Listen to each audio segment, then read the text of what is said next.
जय हिंद साथियों, सुप्रभात सभी को। तो स्वागत है आप सभी का ट्रिकी मैथ एंड जीके के इस डेली करंट अफेयर्स के क्लास में। तो आज है 26 जून 2025 और हम हर रोज़ की तरह शुरू करेंगे आज के टॉप 10 महत्वपूर्ण करंट अफेयर्स के प्रश्नों के साथ, जो कि आने वाले सभी प्रतियोगी परीक्षाओं के लिए जो है बहुत ही इम्पोर्टेंट होंगे, बहुत ही मायने रखते हैं, है ना। तो इसलिए चलिए बिना देर किए शुरू करते हैं क्लास को। और जितना भी क्वेश्चन मैं बताऊंगा, जितना भी करंट अफेयर्स मैं बताऊंगा, उसके पीडीएफ का लिंक आपको डिस्क्रिप्शन में मिल जाएगा, तो वहां से इसका पीडीएफ ही आप लोग डाउनलोड कर सकते हैं। तो जैसा कि पहला क्वेश्चन जो है कुछ इस प्रकार से है आज का, कि सतत विकास लक्ष्य एसडीजी, सतत विकास लक्ष्य सूचकांक जो है 2025 में भारत की रैंक क्या है। सतत विकास लक्ष्य सूचकांक 2025 में जो है भारत की रैंक क्या है, जिसने कि पहली बार टॉप 10 में देशों में प्रवेश किया है। टॉप 10 बोल रहे हैं, टॉप 100 देशों में जो है प्रवेश किया है पहली बार भारत। ठीक है, तो इसमें भारत की जो है रैंक क्या है, तो इसको आपको याद रखना है। 99वीं रैंक है। कौन सी? 99वीं रैंक है। और बात करते हैं कि ये एसडीजी होता क्या है ना।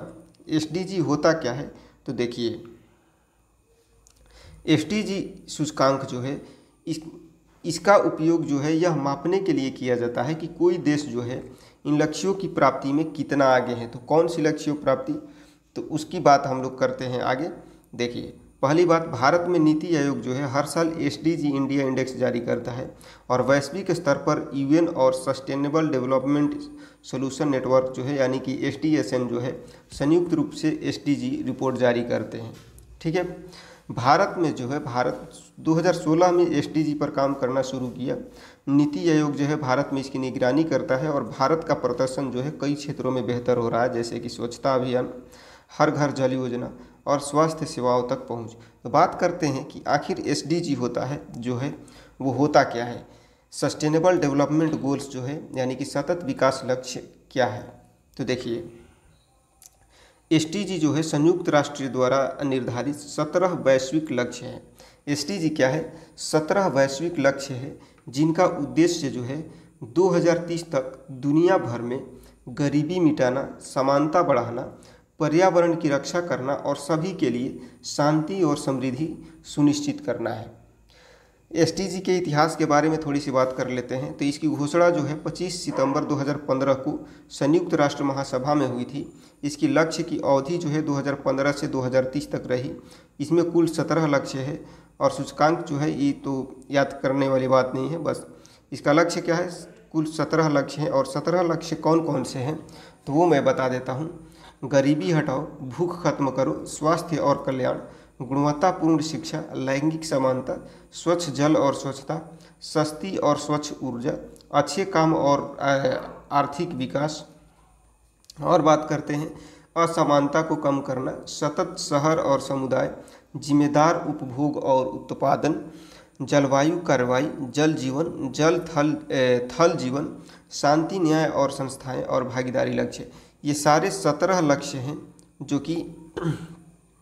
जो कि यूएन और एसडीएसएन जो है संयुक्त रूप से एसडीजी के रिपोर्ट में जारी किया है। ठीक है, तो इस चीज़ को आपको याद रखना है। ये सारी चीज़ें मैंने आपकी जानकारी के लिए बताया, बाकी ये तो आपको याद रखना ही है कि भारत की जो है रैंक क्या है। बढ़ते हैं अगले क्वेश्चन की तरफ। तो अगला जो क्वेश्चन है, 25 जून 2025 को भारत में किस ऐतिहासिक घटना की 50वीं वर्षगांठ मनाई गई, जिसे संविधान हत्या दिवस के रूप में भी चिन्हित किया गया। तो इसको आपको याद रखना है। आपातकाल की घोषणा की 50वीं वर्षगांठ कौन सी मनाई गई? आपातकाल की घोषणा की जो है 50वीं वर्षगांठ जो है संविधान हत्या दिवस के रूप में चिन्हित किया गया इसको। ठीक है, तो इसको आपको याद रखना है। इसका सारांश यहाँ पे दिया हुआ है, इसके बारे में आप थोड़ा सा जानकारी ले लीजिएगा। अगले क्वेश्चन की ओर बढ़ते हैं। अगला जो क्वेश्चन है इसमें लिखा है कि एक्जियोम 4 मिशन जो है इसमें अंतरिक्ष में उड़ान भरने वाले पहले भारतीय नागरिक कौन हैं, जो कि 40 से अधिक वर्षों में अंतरिक्ष में जाने वाले पहले भारतीय भी है। ठीक है। तो एक्जियम 4 मिशन में अंतरिक्ष में उड़ान भरने वाले पहले भारतीय नागरिक कौन है? तो इसको आपको जो है याद रखना है, शुभांशु शुक्ला। शुभांशु शुक्ला, ठीक है। कौन है? शुभांशु शुक्ला, इनको आपको याद रखना है, ठीक है।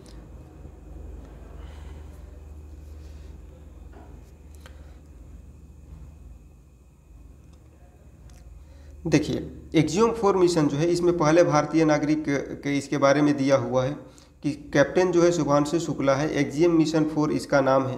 प्रक्षेपण कब? तो प्रक्षेपण जो है 25 जून 2025 को। लॉन्च कॉम्प्लेक्स 39 एक ये जो है इसका नाम है, और विमान का नाम है ये कुछ इस प्रकार से।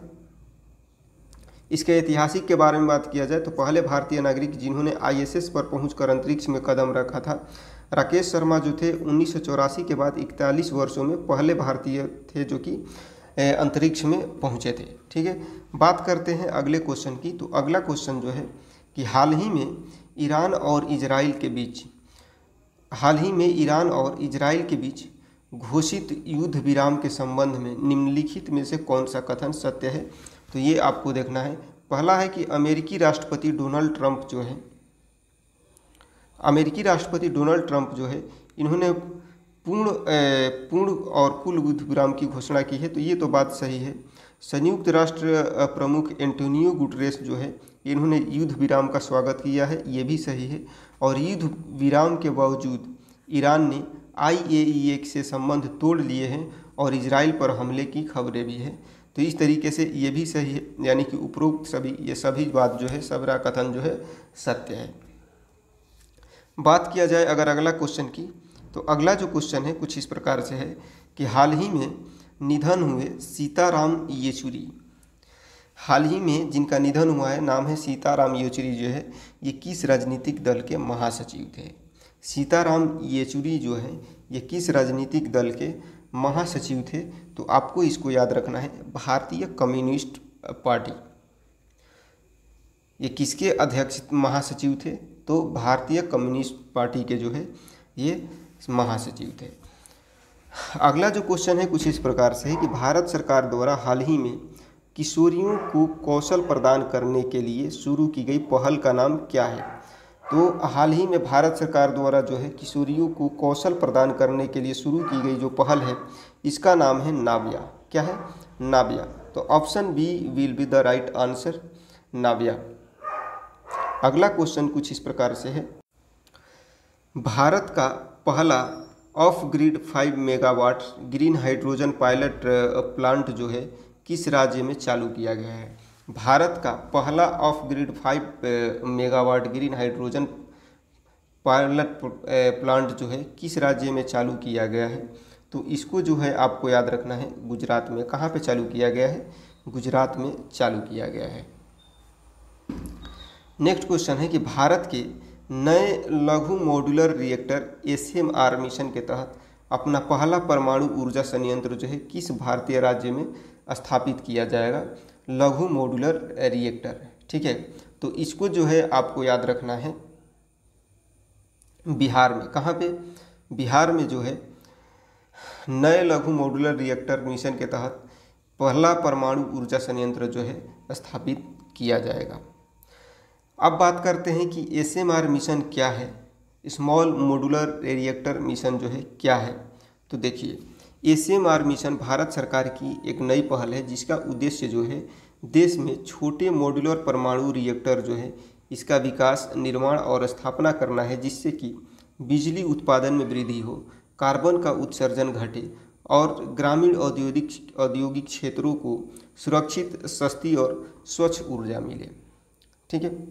SMR क्या होता है?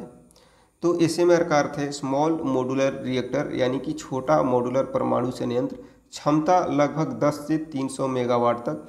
बड़े परमाणु संयंत्र जो है 1000+ मेगावाट तक भी होते हैं, ठीक है।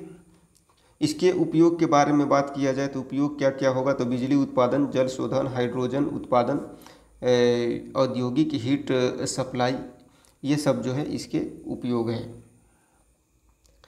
भारत में जो है SMR मिशन की शुरुआत की, तो देखिए पहली बात, भारत ने यह मिशन इसलिए शुरू किया है क्योंकि ऊर्जा की बढ़ती मांग भारत को 2070 तो जो है नेट जीरो कार्बन का लक्ष्य जो है प्राप्त करना है। पर्यावरण सुरक्षा, एसएमआर जो है ग्रीन हाउस गैस नहीं छोड़ता, इसलिए यह पर्यावरण के लिए जो है अनुकूल है। छोटे राज्यों या इलाकों के लिए आदर्श, जहां बड़े परमाणु प्लांट संभव नहीं वहां एसएमआर बेहतर विकल्प है। तेज स्थापना और कम लागत, एसएमआर जो है इनको मॉड्यूलर तरीके से जल्दी लगाया जा सकता है। और निजी निवेश को आकर्षित करना, यानी कि सरकार जो है एसएमआर मिशन के तहत निजी कंपनियों को भी आमंत्रित कर रही है। तो भारत में एसएमआर मिशन की शुरुआत जो है इसका उद्देश्य कुछ इस प्रकार से ही है।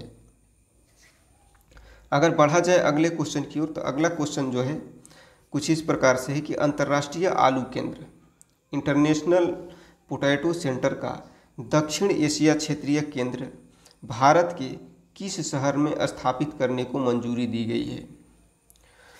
अंतर्राष्ट्रीय आलू केंद्र यानी कि इंटरनेशनल पोटैटो सेंटर का दक्षिण एशिया क्षेत्रीय केंद्र जो है भारत के किस शहर में स्थापित करने को मंजूरी दी गई है। तो आपको जो इसको है याद रखना है आगरा में। कहाँ पे? आगरा में। आगरा कहाँ पे पड़ता है? तो उत्तर प्रदेश में। तो इसको आपको याद रखना है। अगला क्वेश्चन है कि हाल ही में भारत और क्रोएशिया के बीच किन क्षेत्रों में द्विपक्षीय संबंधों को बढ़ावा देने के लिए कई समझौतों पर हस्ताक्षर किए गए हैं। भारत और क्रोएशिया के बीच किन क्षेत्रों में द्विपक्षीय संबंधों को बढ़ावा देने के लिए जो है कई समझौतों पर हस्ताक्षर किए गए हैं। तो इसको जो है आपको याद रखना है। ऑप्शन ए कृषि सहयोग, विज्ञान और प्रौद्योगिकी, सांस्कृतिक आदान प्रदान और हिंदी पीठ की स्थापना पर जो है बढ़ावा देने के लिए कई समझौतों पर जो है हस्ताक्षर किए गए हैं। तो इसको आपको ध्यान में रखना है। तो ये था आज का करंट अफेयर्स। उम्मीद करता हूँ सारे क्वेश्चन आपको बेहतर तरीके से जो है समझ में आ गए होंगे। तो ऐसे ही क्वेश्चन के साथ एमसीक्यूज़ के साथ मिलेंगे आपसे नेक्स्ट क्लास में।